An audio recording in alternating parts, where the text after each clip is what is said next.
On this episode of Bussin' Down Bars, we're going to be talking about content, all right? Now, some critics would have you believe that, let's take like a lyrical rapper, right? One of them rappers that can really get it in. The real skilled rappers, mainstream rappers and underground, right? Let's say that rapper spits like a cipher verse where he just is really lyrical, really rapidy. Some critics will have you believe that that's not content. But I'm here to let you know that that is content. You feel me? Because those critics will say, oh, he just rapping about nothing. Or he just rapping to showcase how good he can rap, right? And I'm saying, so what if that's what he's doing? That's content too.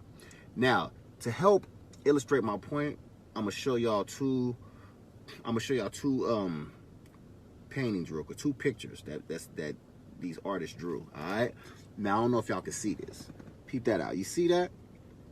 That is a girl standing at a wall full of different masks to see which mask she's gonna wear today, what mask she's gonna hide behind. All right.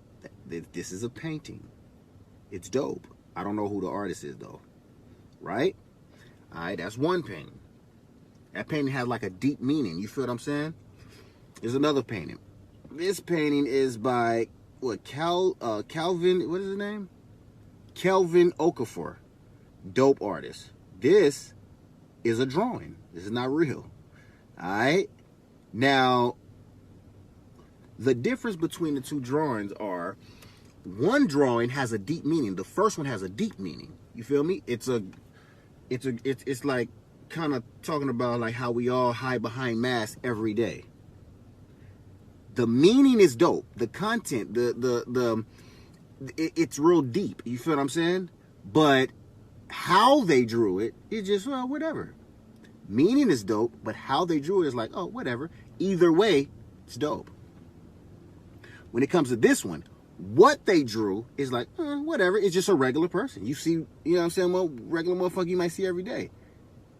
So what they drew is just like whatever. But how they drew it is motherfucking where the genius comes in. You feel me? You see how the motherfucker did the pores, the motherfucking the nap follicles, everything. You feel me? So, what do those things have to do with what I'm saying?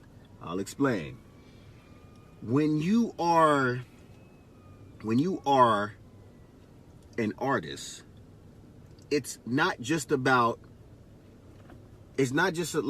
you're a musical artist, right? It's not just about how deep your song is, what you're talking about, your story. It's not just about that. That's half of it. Also, it's also about how you conveyed it, how you told the story, what words did you use? You understand? What rhymes did you rhyme with? So it's not just about what you're saying, it's also about how you said it. Just like the two pictures. It's not just about how deep one picture is, it's also about how they drew it. You understand what I'm saying? Because the first picture, like I said, I'll show you again. The first picture is deep, but it's kind of cartoony how they drew it. You understand what I'm saying? Deep meaning, but the execution was kind of simple. On this one, the execution was genius. What he drew is kind of simple. You understand what I'm saying? But I'm not saying one is better than the other. I'm just telling you that they should both be appreciated. So if a motherfucker's in a cipher and he's kicking a rap and he's just rapping about anything, he's rapping about what critics would consider nothing, just rapping to be rapping, you still got to give him props if the words that he used and that he chose to rhyme with are genius. The metaphors are genius. His cadences are genius. He keeps switching the patterns up. It don't matter at that point what he's rapping about. Because how he's rapping is genius, and that is content. You feel what I'm saying? I'll give you an example. Take someone like Crooked. If he says on that song, on Eminem's last album, he got a song called I Will featuring Crook, Royce, Joel. And you know what I mean? Crook says, slaughter goons under the moonlight. John Wilkes, that's who I'm in the booth like. Hey, bro, I go ham for dead presidents.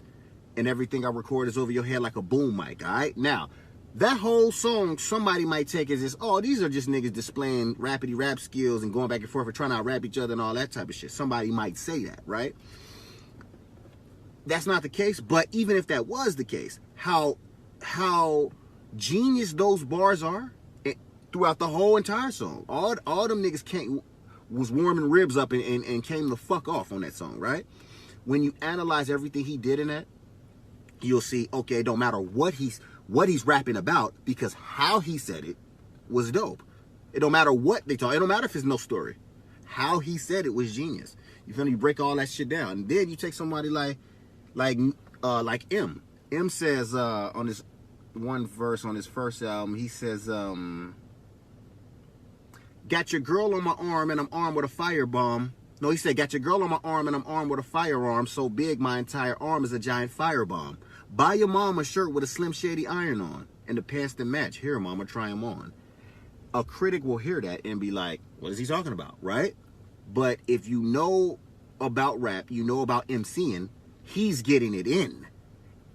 That was about 4 bars, and that wasn't even all the bars. That I just said just 4 bars of it. He went 4 bars, more than that, with compound rhyming in a dope-ass pattern, saying entertaining shit. He said, listen, got your girl on my arm and I'm armed with a firearm so big my entire arm's a giant firebomb. You see how all that sound pleasing to the ear? These are things that sounds sonically the shit, and the average listener might not even know why they like it. You know what I'm saying? But I'm telling you why. Because of how it rhymes. So big my entire arm's a giant firebomb. Buy your mom a shirt with a Slim Shady iron on and the pants that match. Here, mama, try them on. All that shit is the shit. You feel what I'm saying? Because of how he's rapping. Take me and my brothers, for example. Me and the Horseshoe Gang. If I say women and gentlemen get to tremble in the minute the villain is feeling adrenaline, and then Julius come right after me and say, well, adrenaline, what'd he say? Women and gentlemen get to tremble in the minute the villain is feeling adrenaline. Because then I'm peeling your motherfucking millin till it's on the fucking ceiling. I feel like breaking and entering, here come Kenny. I feel like breaking and entering in prison and killing fucking Zimmerman. And then Dice is like, the minute that the motherfucking sin, dismember your limb, uppercut your chin, and then disfigure your twin. I'm sending them synonyms. I'm injuring niggas, penicillin ain't healing them, right? It's so much shit we just did. It don't matter if you think we're rapping about nothing. It don't matter. It don't matter that we're not talking about our life in that verse. There's no deep concept. We're not talking about. There's no twist at the end like M. Shaman. It don't matter. None of that shit matter, because did you hear what we just did? We all compound rhyme. We all bounced off each other. We all double time rhyme. You feel what I'm saying? And tongue twist at the same time. All of that. That is content. That is the equivalent to that second picture that I showed you. It don't matter what it is, because of how it was executed. It's what you should be paying attention to. So, to recap, there are some songs you listen to for what they're talking about. And there are other songs that you listen to for how they are talking about it. Some songs you listen to for the deeper meaning behind it. And some songs you listen to for how it is being executed and how it is being rapped. You feel what I'm saying? And the truly great ones can do both at the same time every now and then. You feel what I'm saying? This has been Bussin' Down Bars. I hope y'all get the example that I was putting out there. You know what I'm saying? Until next time.